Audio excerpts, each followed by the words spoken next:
to look at. What I find that I've been doing is I've been keeping out some of the same watches from time before if people like them. Meaning the episode I did earlier. I actually did one last night at about 2 a.m. PST, and I figure most of you were not able to see that because you were sleeping, but I wanted to do something for our audience members in Europe and Asia, of which there are many. Any interesting news out there or special mechanisms people have been using to bide their time properly and make sure that they get through this in a healthy and sane way?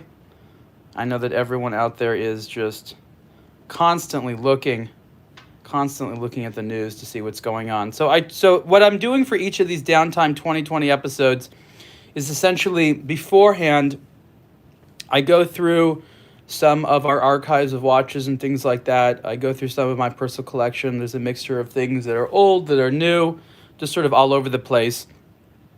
And it's important for me to be able to just sort of get a nice cross-section of things out there.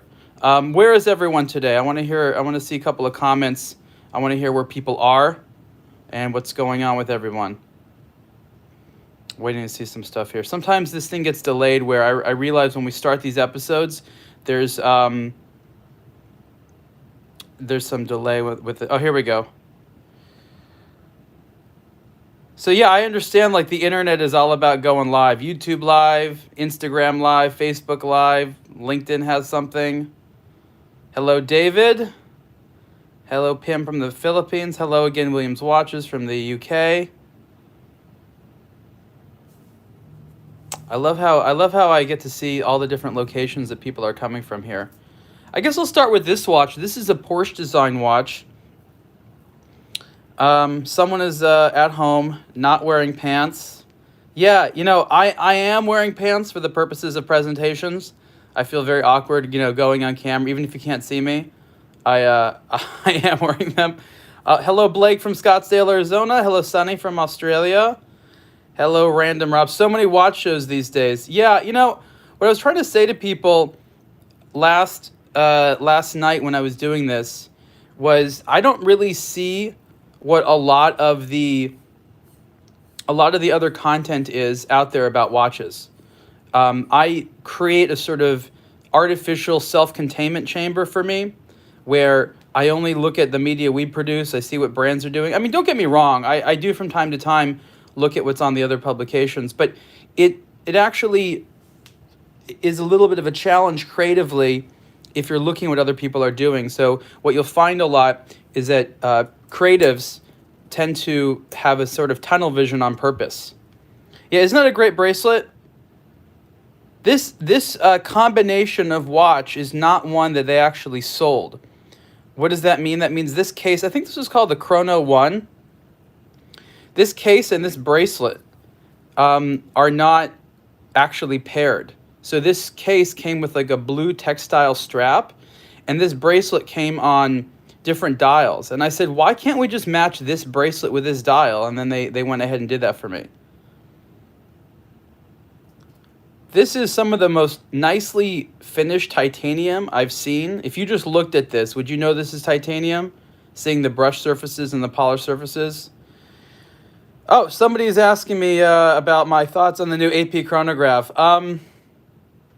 It's super hard for me to care. It's just so hard for me to care. There's nothing about that watch which interests me. It looks exactly like that Vacheron that they did. Look, I've seen some of those vintage watches. Don't get me wrong, they're nice, but like I don't know if I want to call them newsworthy. It's not that impressive for me when someone just says like, let's take something old and make it new again. That's a nice exercise, but if that's your big news, it's like, okay, whatever. And again, the prices are for people that, I don't know, they just need some new luxury watch novelty. It's for journalists and aficionados like us. I don't know. I don't really care. This excites me a lot more. So they did something interesting here where they put this smoked sapphire crystal on the back there. And you can see that it makes it a little bit more difficult to see the movement. This is a 7750. The irony is that the 7750 they use is pretty nicely decorated. It's got that customized rotor, yet it's a little bit too dark to, well, I guess I'm playing with the light there. You can't really see the polishing that well. I just think it's funny when brands do cool stuff. They do little things like that. It just makes it interesting and kind of quirky. I don't wear this one too much because I'm so afraid of scratching the titanium, because normal titanium can scratch pretty well. But I dig. I have a few Porsche design watches, and I really dig them. I really dig them a lot. The dial is simple, but it's effective and it makes sense. A lot of good use of detailing. Anyways, that's a Chrono 1 or something like that. I don't remember the exact name of it. I mean, quirky or stupid. Brands sometimes do stupid things. I prefer quirky things as opposed to stupid things. Are just like basically lapses in logic. You know, that one is more like, well, we tried to do something on computer and then we actually made it. It turned out to be a little bit too dark, but we couldn't necessarily go back to the factory. Here's a watch that is not a Porsche design, but honestly, it looks like these things are kind of cut from the same cloth. The Porsche IWC watches, well, the IWC Porsche design watches, those were really nice from the 1980s, early 90s. So what's similar about both these watches is I'm pretty sure that they were both designed by Germans.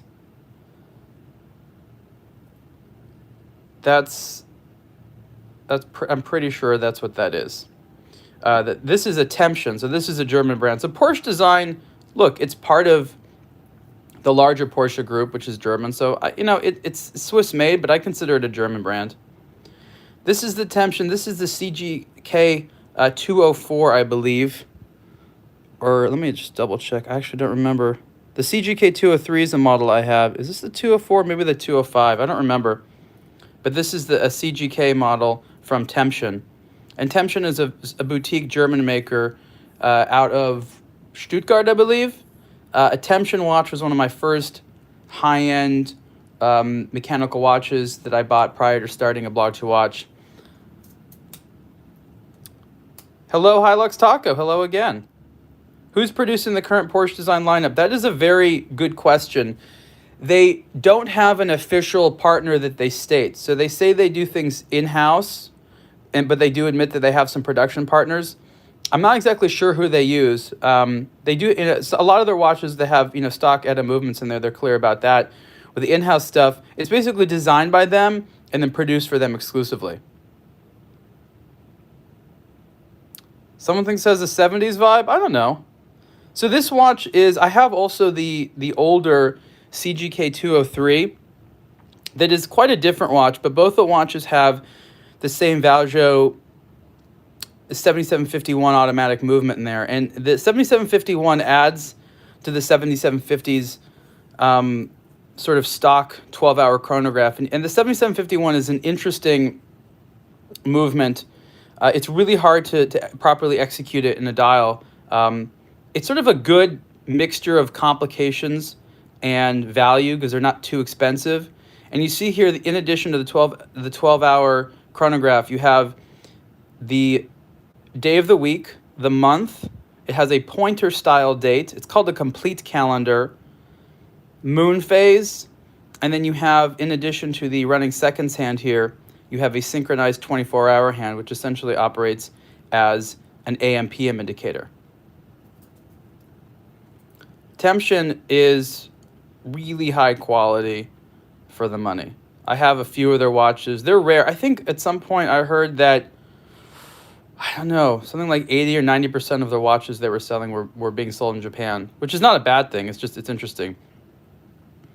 You also have another, 7750/7751 execution here, and I showed it to you in the Porsche design.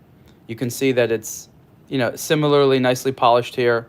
Both of them have their own, bespoke rotors. The interesting thing is that the Porsche design in this context, it is titanium, but because it has the Porsche design name, it's going to be more expensive than the Temption. The Temption's in steel, a slightly more expensive movement, less priced. I like the onyx cabochons there. That's always been a signature of Temption. Someone said they paid retail when they were 20. Paid retail for what? What did you pay retail for? I'm a big fan of stuff like this. I mean, these watches make me the happiest because, again, there's someone makes them that knows watches, that really likes product, but it doesn't necessarily come with the premiums of a big brand. And there's nothing wrong with that. Someone's saying they spent full retail on their Breitling Bentley GT. I think that's just a joke. I think that you're just laughing at people that bought Breitling for Bentleys. Those were some cool watches, but it didn't really appeal to the standard Breitling person. It sort of tried to appeal to this aspirational Bentley buyer that existed, but it was just not the same person. So if you really into Breitling, you were not per se into the Breitling for Bentley. But it makes for some great stories, right? I do love here on Temption watches how they're so subtle. You see the logo is black on black. I guess the date hand there is in the way. Is this how? I forget how you adjust it here. There's this weird pusher on the top here that adjusts some random thing. It's like the date or just the week or something like that. I forget. Let's see what this adjusts. It's okay. Everyone doesn't. You don't get to be a real watch collector until you've overpaid for something one time. What does that change? Oh, that's changing. So this thing right here, it just changes the day of the week. It's just so random. How much is this watch? I forget. This is maybe 5,000 or 6,000, something like that. I don't recall exactly. I mean, I've written about this on aBlogtoWatch. I sometimes, you'll have to forgive me for forgetting retail prices or watch names sometimes. The names can be so random. So that's a Temption. I have other Temptions. If you like that, I can pull that out. Well, see, there you go. So you spent full. Someone's saying they felt bad because they spent full price on a watch, but then later on, they went ahead and they got a good deal on some other watches. So yeah, it all works out in the end. Yesterday, or earlier today actually, I was talking about my Omega Speedmaster Mark II, and I wanted to show it next to a Lejour that sort of tries to replicate the look of the Mark II case. It's different though. That's the thing. These watches are very different. You can see how much thicker the Lejour is, and how there's definitely some differences and things like that. The bracelet's obviously different, but it's kind of neat to take a watch that attempts to look like another one and then put them side by side and see how they the Mark II wears great. It's not a competition of which is more attractive. The Lejour, this is a weird one because this is meteorite. You don't have as much as I like meteorite. Omega seems to only put meteorite on limited editions of the normal Speedmaster, and I really wish that they had a little bit more fun outside of this. The Lejour is what, 1/3 of the price or something like that, with a 7750 automatic. I hate this sometimes because sometimes you want to go ahead and make the dial look nice, but then it's in the middle of the calendar changing.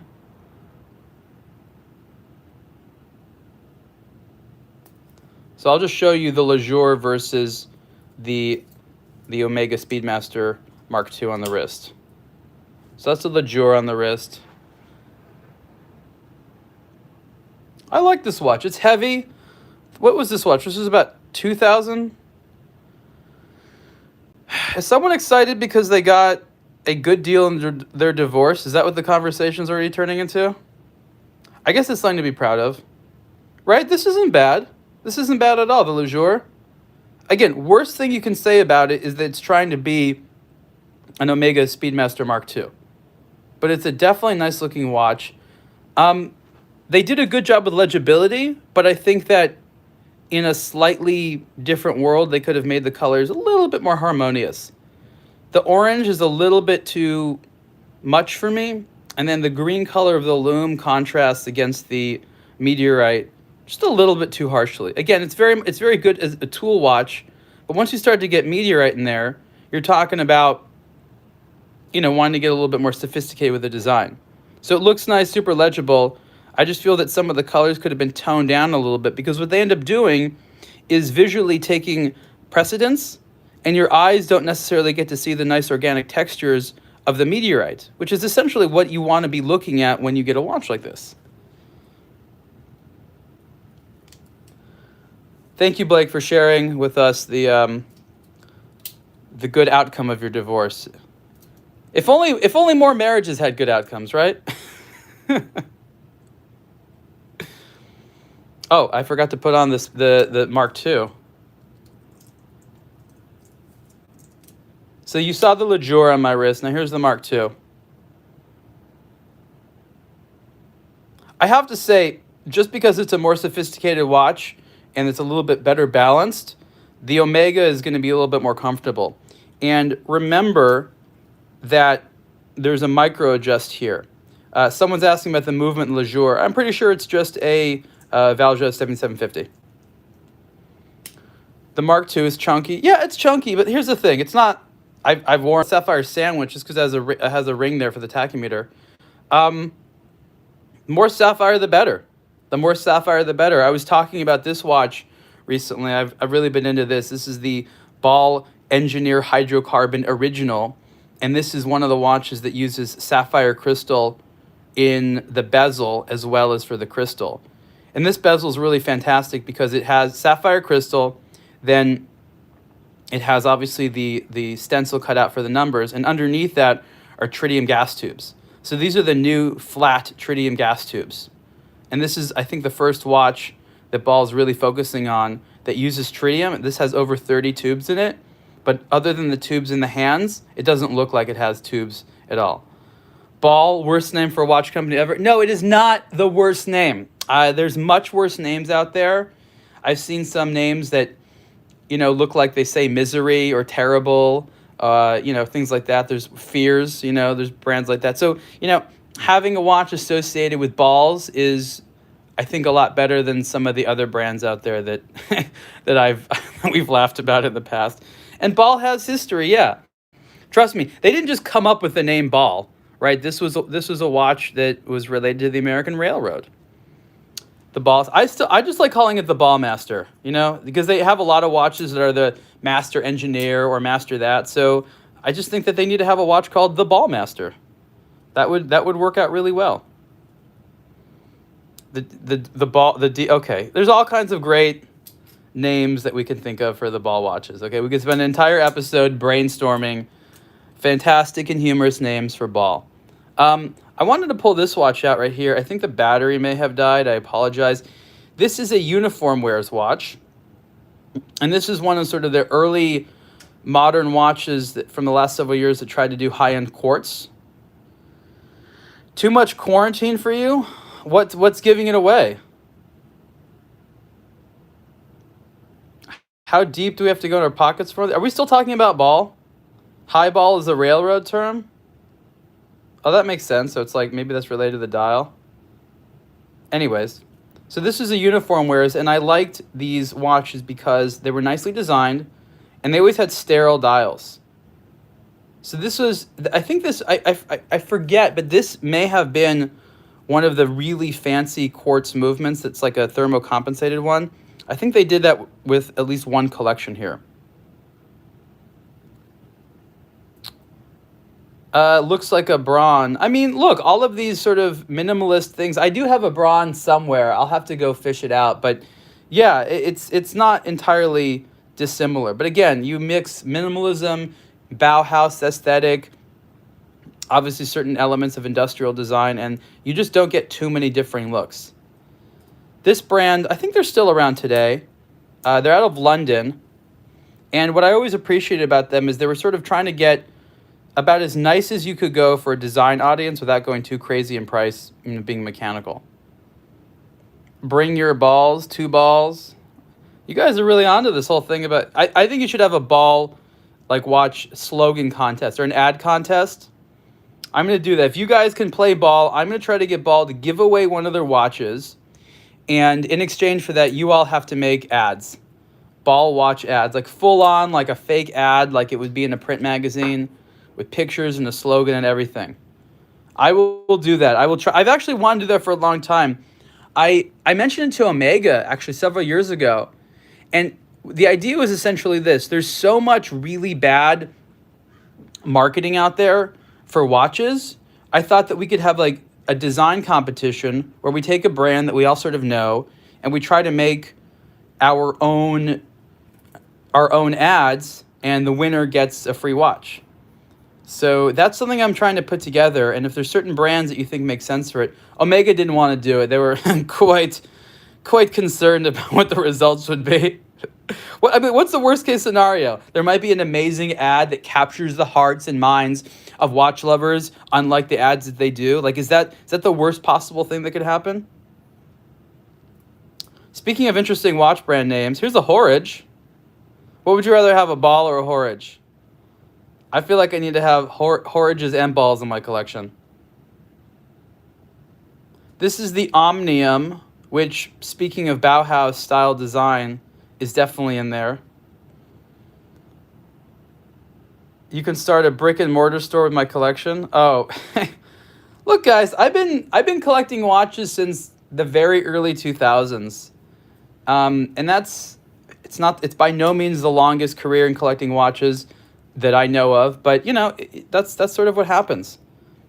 In fact, we did a survey late last year in 2019 where we spoke to a lot of different questions, and one of them was trying to understand how long the average aBlogtoWatch person had been collecting watches and the size of their collections and things like that. And I found some very interesting information, and that is this. Most of people who are part of the aBlogtoWatch community have been collecting watches for quite some time. So there's quite a low percentage of people that are like in their first, half year of collecting. Meaning that aBlogtoWatch is not necessarily positioned as being the place for ultra novices to go. We try to be, but maybe it's the level of communication, the way we speak about things. We're quite technical. Maybe it's a little bit intimidating. But once you become a watch collector, you're definitely going to aBlogtoWatch all the time. And we found that a surprising number of the audience members have been collecting watches for 10 plus years, 20 plus years, and things like that. So there's so much collecting experience accumulated across the larger aBlogtoWatch community. I mean, between everyone, there's literally nothing that isn't known about watches if you ask someone in the aBlogtoWatch audience, which I think is fantastic. It was really fantastic. Then what's interesting after that is the number of watches in people's collections. And this is where I started to get kind of interested in the psychology behind it. By the way, this watch is the Omnium.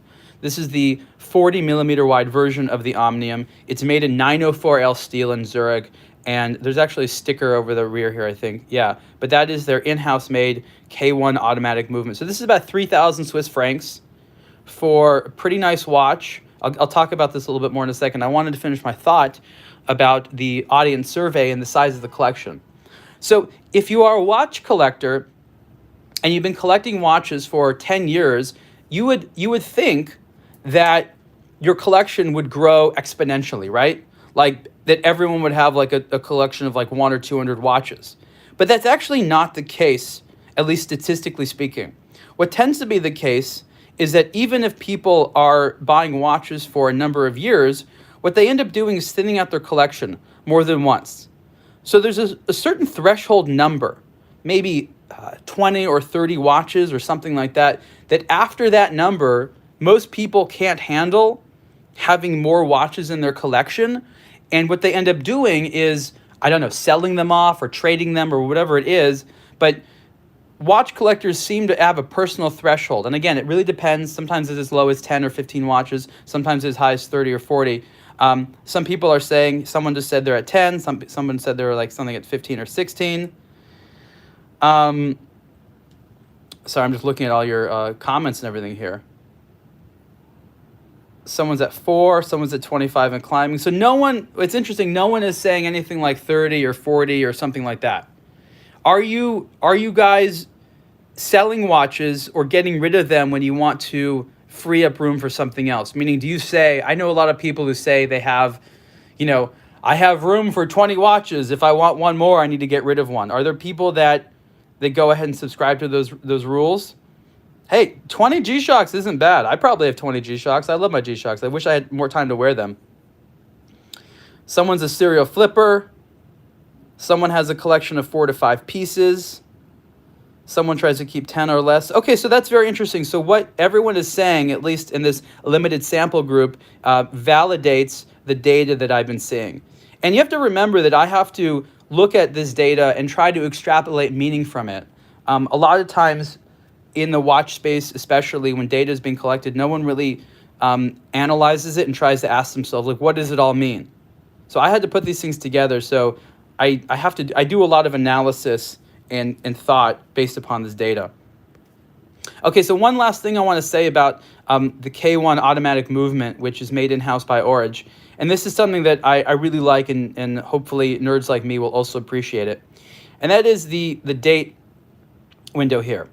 I don't know if you can tell, but this is a 2-disc date window similar to a big date. But it's actually quite small. I'm trying to think, do I have any big dates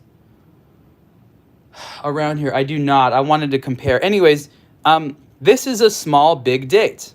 Why would you make a small big date? Well, the idea here is to use 2 discs to indicate the date so that you don't have to have the date disc all the way on the side of the dial, which would necessitate the removal of the 3 o'clock hour marker. And a lot of people don't like the fact that a date window has to cut off one of the hour markers. And apparently the people behind Orange felt the same way. So when they created the K1 movement that has a bunch of different modules that can go on top of it, similar to the Caliber 39 from Eterna, when they had the date window, they said, okay, let's make it so that it doesn't have to cut off the 3 o'clock hour marker. And I think that's one of the only ones on the market that can really do that. So I think it was really fantastic that they chose that. Another detail here on the Omnium, in addition to the fact that it's 904L steel, are these 2 like facets. You see these facet cuts on the sapphire crystal there? And they try to sort of complete this line here. Sorry, I'm just... It's an interesting skill trying to have to juggle back and forth between talking about some of these watches in my hand and then paying attention to all the great comments. This is kind of interesting. What do I think about the Swatch Q watch? I don't have to take a look. So this watch is the larger version of a watch that Mr. Jones Watch came out with a while ago. And is it just called the King? This is part of their... I'm trying to explain how this collection is. But basically, they had sort of a playing card collection, and it was based upon this movement. It's a pretty simple movement. It's like a Chinese movement. It's a mechanical. It's an automatic, of course. Yeah, you can't even see it through there. But the idea is essentially it's a jumping hour movement with wandering minutes. And let me just... So you see here how the minutes will be indicated there, and it's on the card. So you add them up. So there's 3 10s. That would be 30.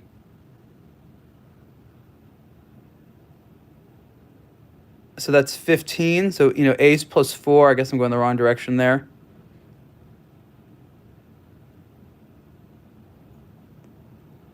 And then you can see there's a very small window here for the hour. I guess I'm going backwards. Legibility, not great. But fun. You definitely make a statement on your wrist when you have a playing card style King. Does anyone know the particular precise artistic name of what these playing card royalty look like? Is this like just playing card royalty? Or is there a specific name for this type of aesthetic? I don't know where this came from. I'm just curious. The sort of old style, yet refined art. I mean, it looks like it's a modification of 12th century, Renaissance art. But obviously updated. If anyone knows, I'm just curious. That looks traumatizing. What is that like? What's traumatic about it? The fact that it's hard to read? It's not that hard. It's fun. I mean, wearing a watch like this is a conversation piece. People are going to see this and be like, what's going on in your wrist? And you get to say, oh, this little thing? This wasn't that much. This was a few $100s. Look, if this was $8,000, I'd be like, yes, there's no real point. But for a few $100s, Mr. Jones Watches does a lot of nice stuff. And this is genuinely fun. You don't have to freak out about getting something like this in your collection. And it's genuinely fun. It's a good conversation piece. I always like to think about people that want to make an impression on a date, in a job interview, in some type of, social networking context. watches like this are engaging. They're disarming. This isn't aggressive looking. If you are into gambling or you go play poker with your friends and stuff like that, this is, I don't know what, this would be a great watch to wear. You know, you go to Vegas, there's a lot of context that something like this makes sense. Mr. Jones was like the Timex version of Chaikin watches. This watch came out way before a lot of that stuff. This model is new, but on the smaller 37 millimeter wide case that Mr. Jones has been having for a while, this is not a new thing. This is, I don't know, at least a 15-year-old design at this point. Speaking of old watches, I found this in my collection. So I bought this in Russia. I think I was in Moscow, actually, and I don't know the full story about this watch. This is a Molnia, which was a Soviet-era watch, and this was a replica of a Rolex movement and pocket watch case that also came with this special adapter to wear it as a wristwatch. So I don't know, I was really romanced by this thing, especially since you could wear it. So this is the pocket watch itself. Yeah, yesterday I was showing a different Mr. Jones watch, the one that is called the Accurate XL, and it has these hands that say, "Remember, you will die." And then there's a mirror so that you see yourself. And it's supposed to be an uplifting message in the theme of Memento Mori, but it didn't quite work out that way in our times of COVID-19. I think morbid watches, Halloween watches, skull watches, when we're all worried about, you know, a global pandemic in our lives, we should probably not pull those out. So again, this is a Molnia. This is a Russian-made watch. It's a Soviet watch, but my understanding is that it was essentially a copy. The movement inside, which I'm not going to open it right now. It's a beautiful movement, but I was told that they essentially copied a Rolex movement. So you can know that the movement copying was going on a long time ago. I just thought this was really pretty. And then I was, like I said, super romanced by the idea that there was this attachment that you could wear it as a watch. And I just thought that, how fun is that? So this attachment is, I bought this as well in Russia, but I think this is an aftermarket thing that was made later on. So I don't think that these small pocket watches came with these attachments. But it shows how intuitive for a long time it was to sort of wear a watch or a pocket watch as a wristwatch. I'm trying to put it back in there. I'm going to put this on my wrist so you can see what it looks like. So you can see here, this is a nylon material. So this is obviously a much more modern material, but this is not by no means a new thing. So at some point, I don't know when it was, these watches were very popular to be converted into wristwatches. So let's put this on here, see what that's like. Again, I bought this in Russia. There's actually some really cool little vintage watch stores in Russia. There's a marketplace, I forget the name of it. It's outside of Moscow. It was featured in a movie actually recently that I saw. I don't remember what movie it was, but there's a cool watch store there. Oh, someone's talking about the cards, 14th century. I should do an all-Russian show. That would be very difficult given the fact that my Russian is spotty at best. So would more people do this? Would you wear a pocket watch on your wrist like that? It's not very thick, right? Like, isn't that impressive? Am I Russian? Like, ethnically, going back a few generations, yeah, I am mostly Russian, but that doesn't really narrow it down because it's sort of this diverse gene pool going up from Lithuania all the way down to like Belarus. So I'm kind of a Eastern European mutt. The last person in my family that spoke Russian was my grandmother. Futuristic watches? Yeah, I have plenty of futuristic watches. I'm not going to pull too many of them out now. Maybe I have a few here on the table.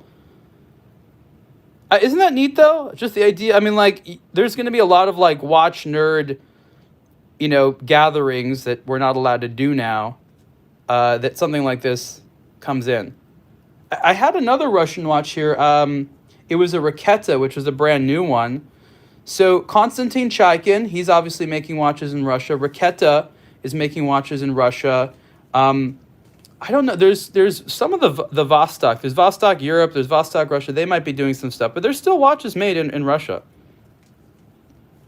I know it's like a budget Beauvais, right? Budget Beauvais. I don't know how much I paid for this thing. I don't know. Maybe $100 I paid for this thing. Maybe. What's the one behind the Omega? This was the Horage, the Omnium that I was showing everyone.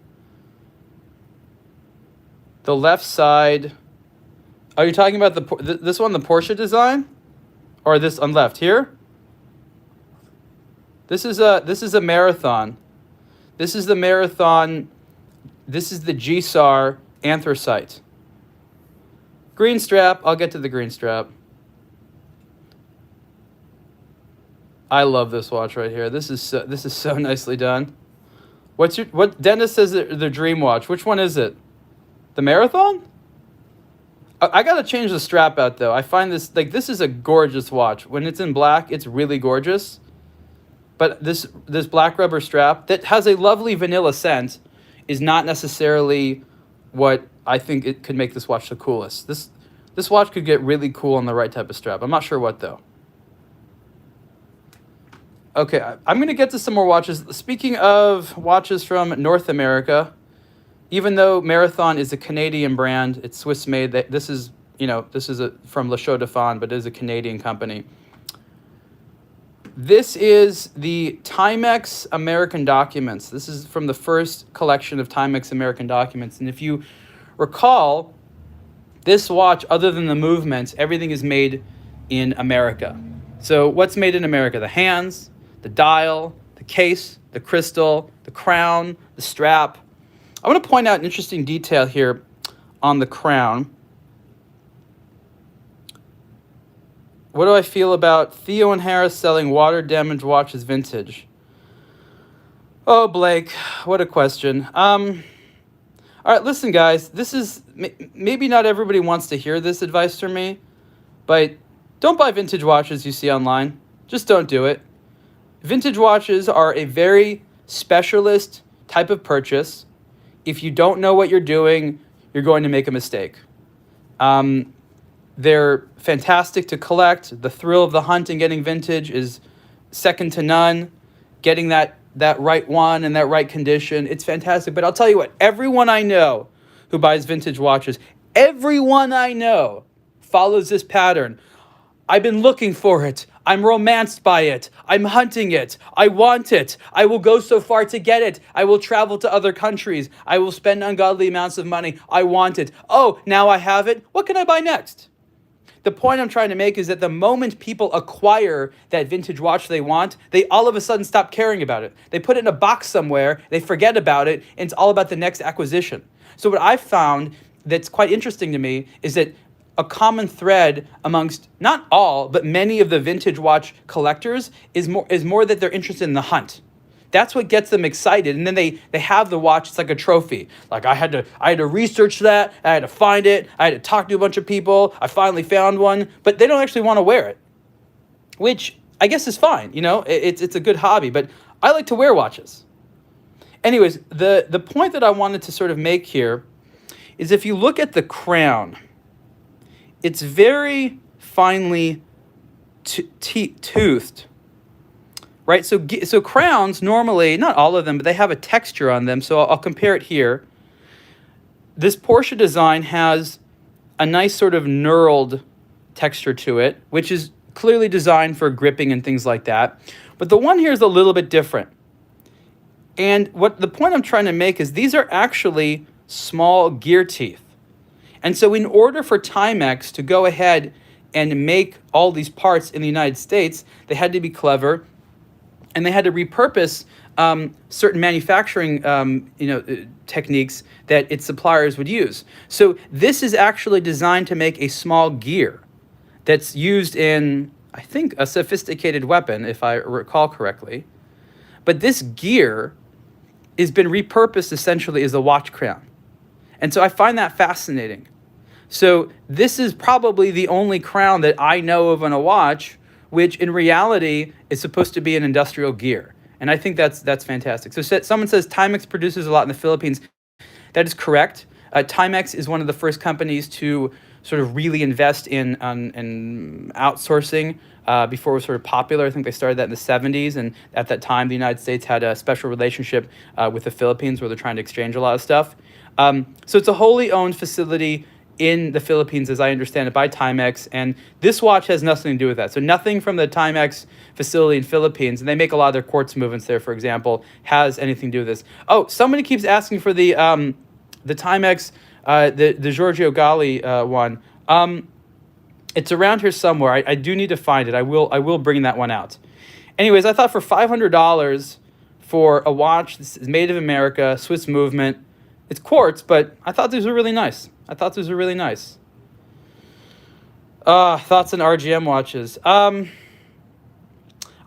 had some personal disagreements with Roland Murphy from there, and that has soured my ability to be as enthusiastic about the brand as possible, which is unfortunate. It's fine. You know, they're keeping watchmaking alive. I think the most interesting thing about RGM is as a window into Lancaster, Pennsylvania area, and asking ourselves, why is this Pennsylvania area still sort of a hub for watchmaking, and what parallels does it have to some of the agrarian culture in Switzerland, and why does that make it sort of amenable to have watchmaking there? I always find it fascinating that watchmaking can't happen anywhere. You couldn't have watchmaking in a big crowded city. There's something about being in the country, being quiet, that makes sense. So this is the undone base camp. This is the first generation one. And what I liked about this one was it uses Lexan, which is an incredible synthetic I love a lot. It's very, very hard, and Lexan is used as the crystal material. And they wanted to give it the look of acrylic, but they wanted a better material because acrylic, like Hezolite, I mean, I hate Hezolite, honestly. Like, I won't even wear my Omega Speedmasters that have Hezolite and worrying about them scratching. I don't really know if if Lexan puts up as well, but I believe it does. But I thought it was fantastic that they would essentially take like headlight material. So this is actually the same material that certain car headlights are made from, which is, hard, made to put up with a lot, and they turn into a watch crystal. And I thought that was really nice. I thought that was really neat. This was 40 millimeters wide. The odd thing is that this watch says water resistant to 50 meters on the dial, but it's actually 100. They just didn't want to compete with other ones, but then they thought that they were selling themselves too short. So the later generation of the base camps started saying, I believe, 100 meters on them. Would I take a Sapphire Speedy over the Hezolite one? Any day of the week. My Speedmasters, I want them to be automatic winding with a sapphire crystal. Thank you very much. That's how I want a Speedmaster. Give me a modern watch. Thoughts on Terry Nataf? Ha! Boy. Terry Nataf, as an individual, was not at all a bad guy. Terry Nataf was a nice person. He cared about his people. He loved himself. But, he didn't understand how to make a nice watch. He understood marketing. It's sort of like the right person for the wrong job at the wrong time. This watch was like, what was this, like $300 or something like that? This was a lot of watch for the money. I love it when you can find these enthusiast grade timepieces for just a few $100s because it's really democratizing. I mean, look at the hardware here. This is like nice, thick hardware. I like how these are like sandblasted.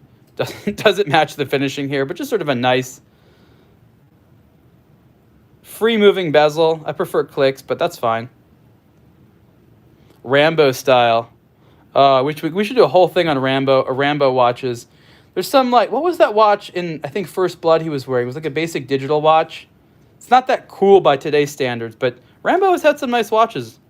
I love it that Stallone himself is such a big watch collector, and I was fortunate to meet Stallone and chat watches with him and things like that.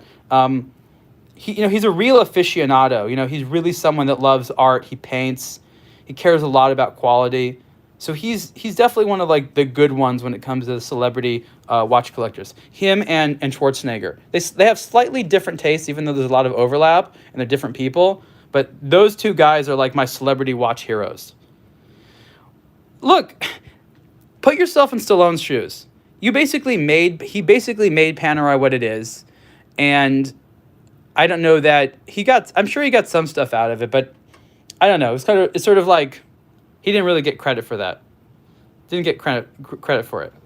Okay, let's look at these Gorilla watches. This is a brand that people aren't sure what to make of. This is the Fastback GT, and this is the one that has the nicer movement in there. I think it's the Miyota 9000 series. This is, of course, the Gulf Colors one, and you have the ceramic bezel. This orange part is anodized aluminum. Then you have a carbon case. Then you have a titanium case back.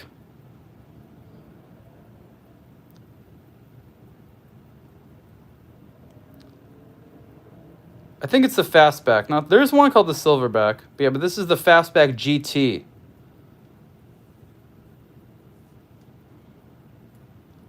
All right, let's put this. Well, I mean, is it a tiny movement? It's a Miyota 9000 series movement. It is what it is. You want a giant pocket watch movement in here? These are comfortable. They're weird looking, but they're comfortable. Gorilla is the brand from a gentleman named Octavio Garcia. And Octavio, for a long time, I think it was it more than 10 years? It was around a decade. He was the lead designer for Audemars Piguet. So a lot of the modern Audemars Piguet, Royal Oak offshores, and Royal Oak watches were his responsibility. He studied design here in California, in Pasadena, I believe, automotive design. He felt very, very stifled at Audemars Piguet because they didn't let him do anything. He was excited if they let him do a different color or something like that. And then when he left there, he decided to do his own thing, which is Gorilla. And Gorilla is supposed to be inspired by 1970s American muscle cars, which is his thing.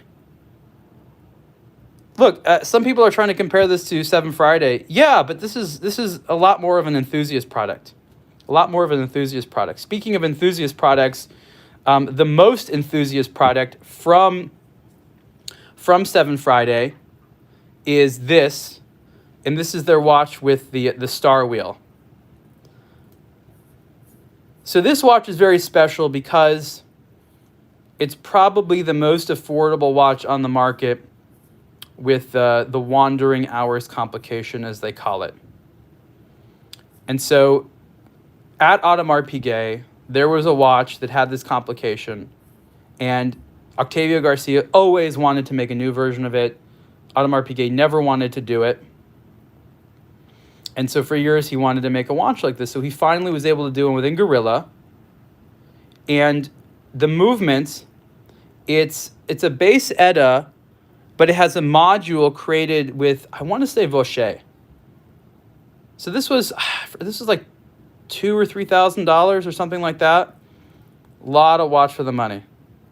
So here you can see how the mechanism works if you want to advance it.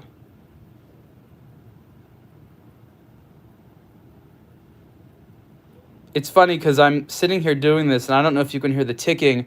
I wound up the Molnya, the Russian pocket watch, and it's so loud I can hear it ticking. Does that bother people?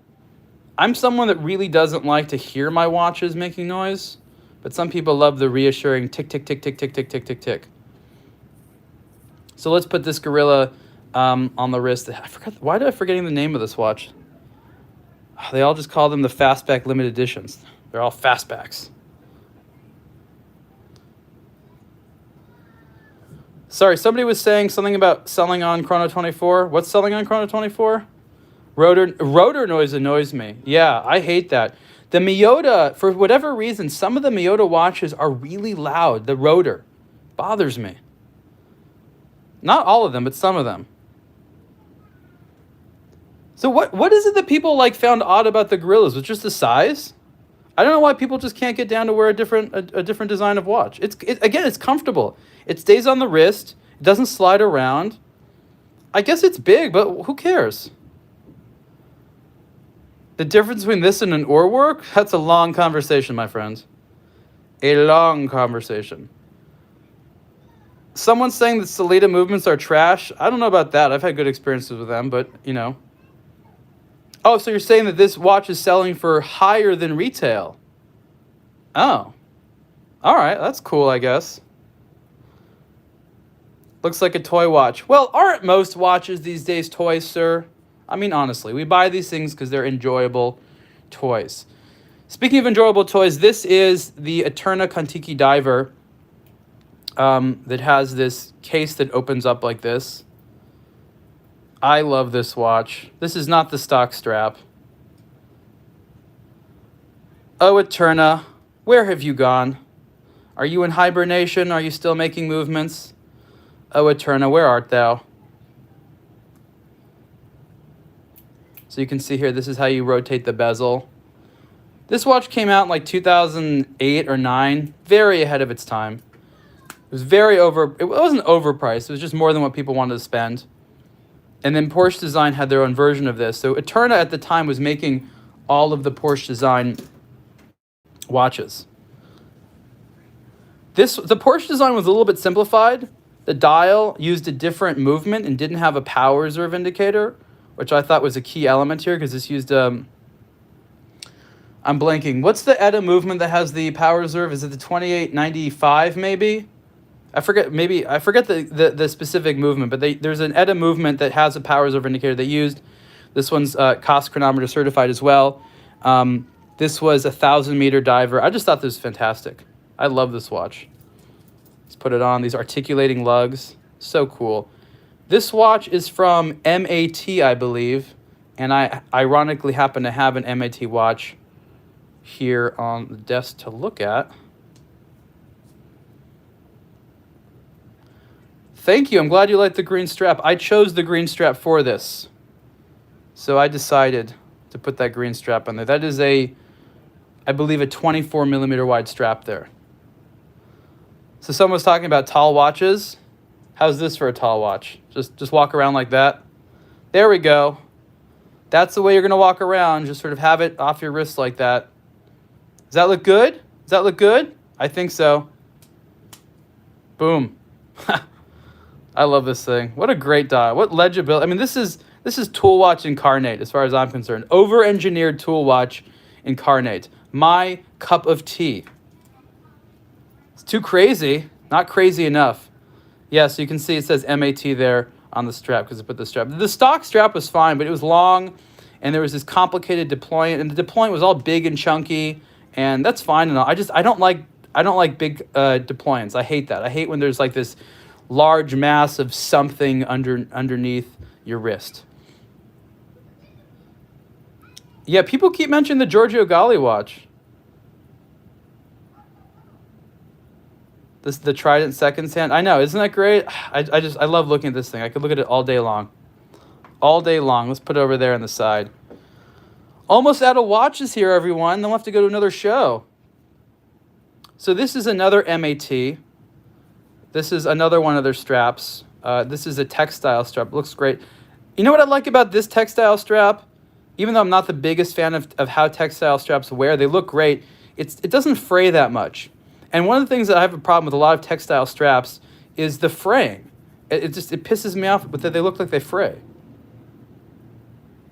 So MAT, which is a Paris-based French brand, has two watches that are within the California collection. It's their own take on the California dial. And one of them is smaller. It's like 39 millimeters.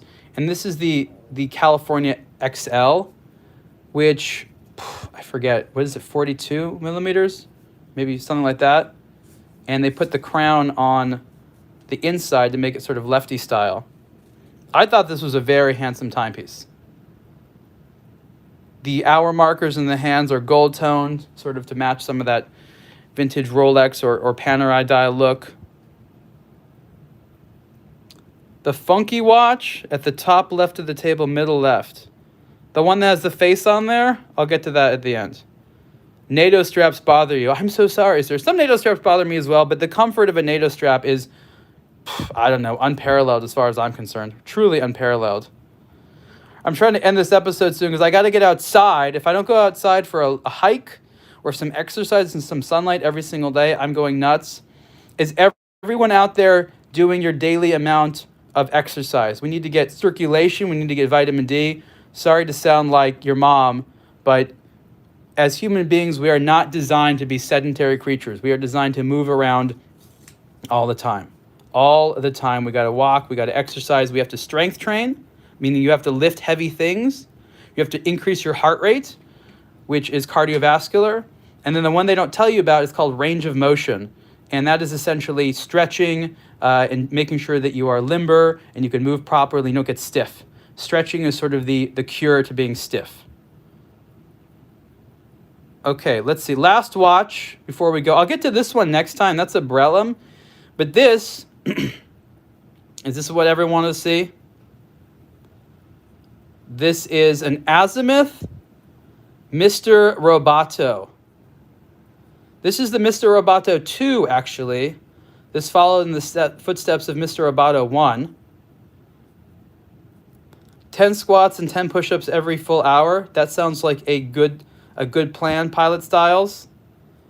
This watch was about $6,000 or $7,000, which I thought was impressive because, again, someone's saying like Richard Mille or MB&F, super expensive.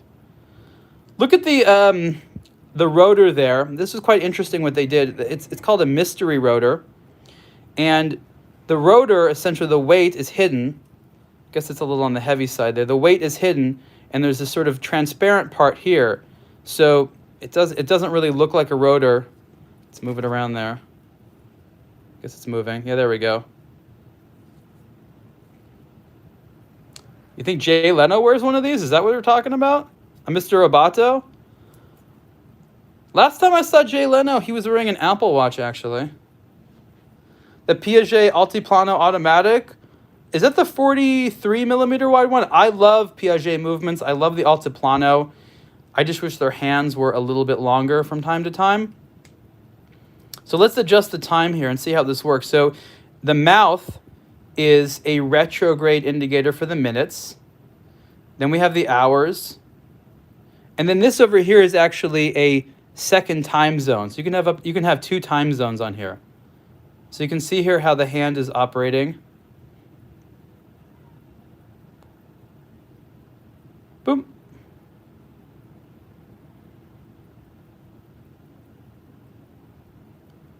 Boom. I love these little retrograde hands here. They just jump back. Boom. And then, how do we just the hour there? I think there was a pusher on here somewhere. I don't necessarily remember how to use these things. Azimuth is great because what they would do, there we go. So now I'm just adjusting the hand for the second time zone.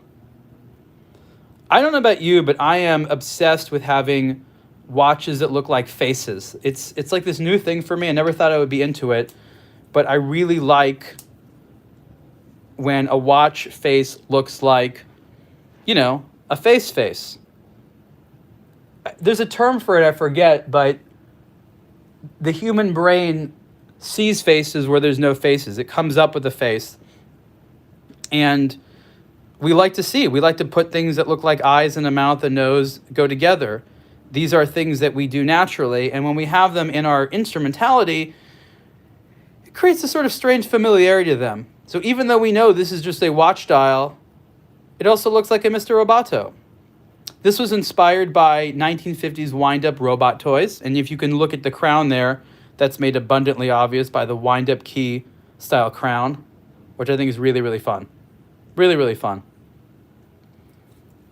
Oh, someone just gave me a tip. I didn't see who that was, but whoever that gave that tip, thank you so much to you. I appreciate that. That's very kind of you. It is a weird thing being in watch media at a time where watch stores and watch factories are closed down. So we can't do events. We can't really do very much. I mean, like everyone else's businesses out there, it's a tough time for us. A lot of watch media is not going to exist. Like when this is all done, the watch landscape is going to be diminished. Am I scared of breaking this off? Oh, Beauty of Scent. Thank you so much.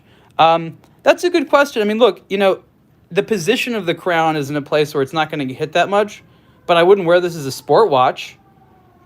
When I go ahead and someone asked me about hiking and things like that. I've been wearing a Garmin Mark. Let me go grab it, actually.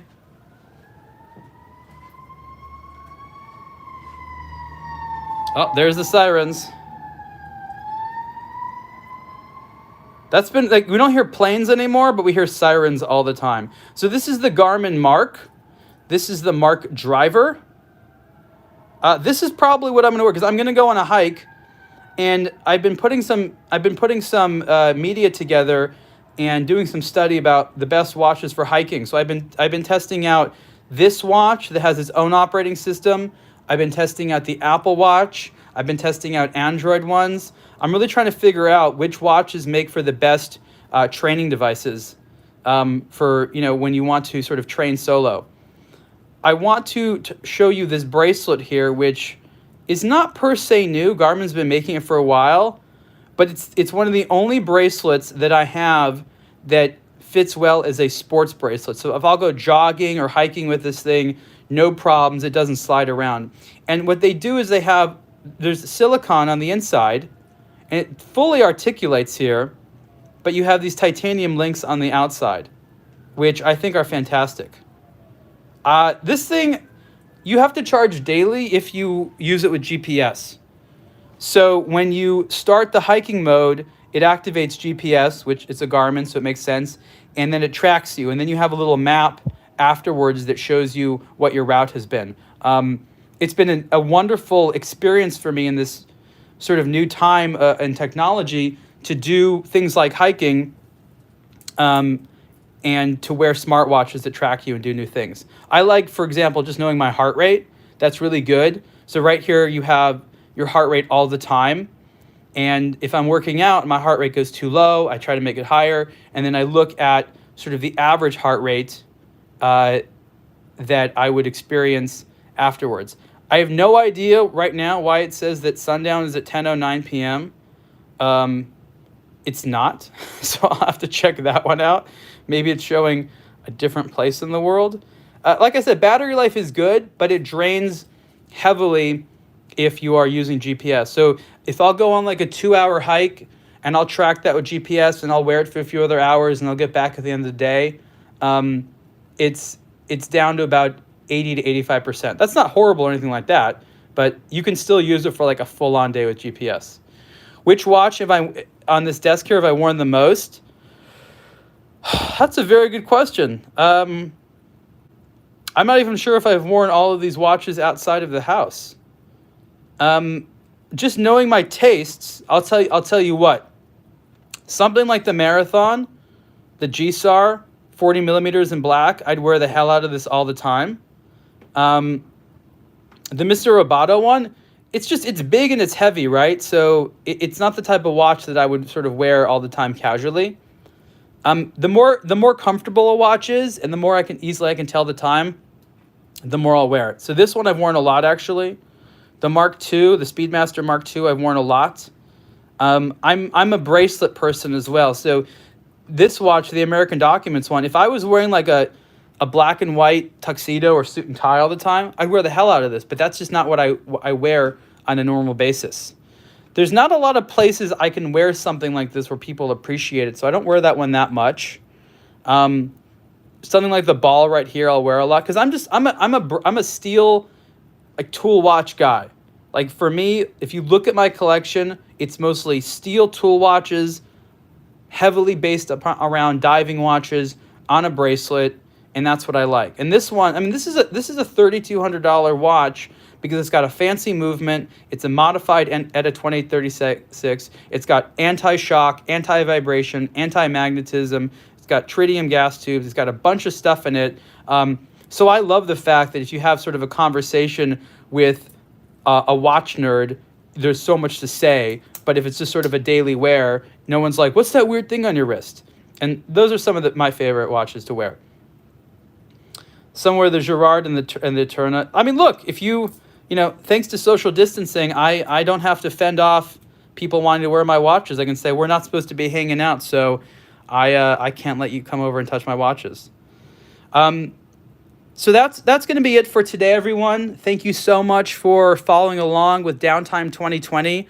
Thank you on behalf of myself and the entire aBlogtoWatch team. We are trying to keep you company at home. We are trying to keep you entertained. We feel very positive about the next couple of months after COVID-19 containment is all done. There's a lot of exciting watches coming out. Thank you for your continued participation, and just be aware that things are coming up. Give us your questions. Help us during this time. I don't even know I'm going to see watches next. There was supposed to be Watch Time LA in May here in Los Angeles, and today they reached out to me and said that they're canceling. We were going to work with them, Watch Time LA. We were going to be the media partner and also do a lot of stuff. So I don't know when we're going to see more watches. I talked to some people at stores here. I was like, hey, can we just come in and shoot watches? And they're like, everything's in the safe and we're not, no one's allowed in the store. So it's an interesting thing, but we are working hard to bring you watches. Old watches, new watches, mostly modern watches. Thank you so much, everyone, for liking this. And I'll see you next time on Downtime 2020. And have a great rest of your day. Bye, everyone.